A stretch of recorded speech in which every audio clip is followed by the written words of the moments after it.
Maka disebut oleh Allah seperti orang yang bekerja tapi tak ada nilai. Seperti mengumpulkan pasir-pasir yang lembut lalu dihempas oleh buih-buih air yang kemudian menghabiskannya.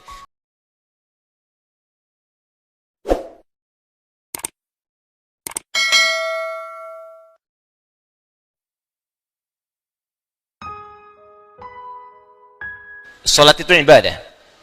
Infak itu ibadah.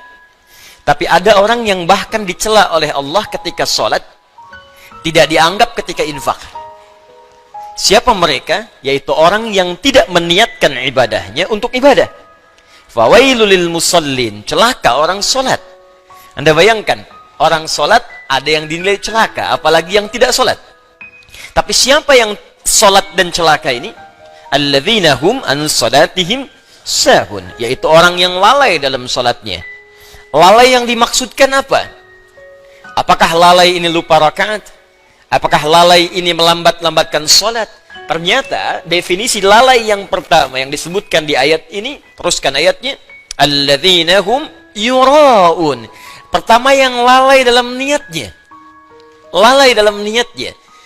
Seorang yang ibadah, motivasinya ingin dilihat Allah.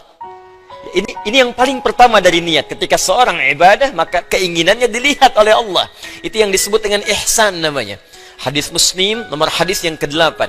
An ta'budallaha ka'annaka tarah, fa illam takun tarahu fa innahu yarak. Maka engkau menjadikan ibadahmu itu semua ingin dilihat oleh Allah. Walaupun engkau tak mampu melihatnya, maka engkau yakin kau diperhatikan oleh Allah Subhanahu wa ta'ala. Ingin dilihat oleh Allah disebut ihsan sifatnya. Orangnya disebut muhsin. Ingin dilihat oleh makhluk, salah niat, maka disebut riya namanya. Alladzina hum yuraun. Maka terlihat seperti ibadah, tapi disebut celaka oleh Allah Subhanahu wa ta'ala karena gagalnya niat. Demikian infak. Orang yang infak dengan tujuan bukan karena ibadah, hanya ingin dilihat oleh orang lain, maka disebut oleh Allah seperti orang yang bekerja tapi tak ada nilai. Seperti mengumpulkan pasir-pasir yang lembut lalu dihempas oleh buih-buih air yang kemudian menghabiskannya. Quran surah kedua Al-Baqarah ayat 264. Ya ayyuhalladzina amanu la tubtilu sadaqatikum bil manni wal adza kalladzi yunfiqu malahu ria'an nas. Hei orang-orang yang beriman, jangan engkau gugurkan, batalkan. Jadi ada yang disebut oleh Allah batal amalnya. Salah niat, batal amal.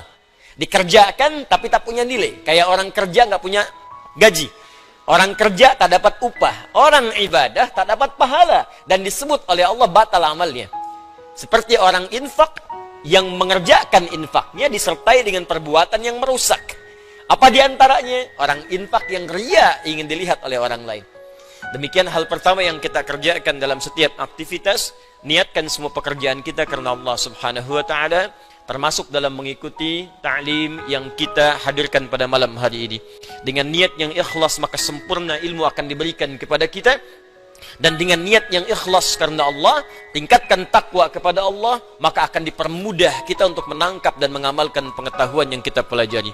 Itu yang dimaksudkan di intisari Quran surah kedua Al-Baqarah di akhir ayat 282.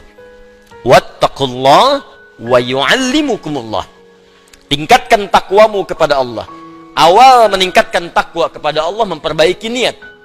Ketika takwa ditingkatkan, wa yu'allimukumullah, maka Allah akan menambahkan padamu tambahan-tambahan pengetahuan.